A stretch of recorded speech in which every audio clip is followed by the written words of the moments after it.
ఆ అవసరాలన్నీ కూడా నాయన మీరు తీర్చమని నాయన తండ్రి కుటుంబ సభ్యులైన మా అందరూ కూడా పేరు పేరున దీవించి కాపాడమని నాయన బర్త్డే నాయన ఈ పుట్టినరోజు శుభాకాంక్షలు మా తల్లిగారికి నాయన మెండుగా దండిగా మీరు దయచేయమని యేసయ్య పరిశుద్ధ నామములో వేడుకుంటున్నాం తండ్రి. ఆమేన్. కానీ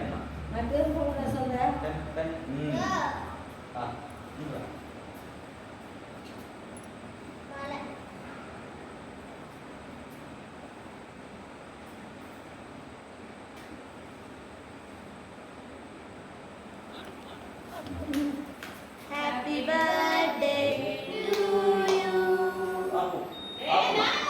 నానమ్మ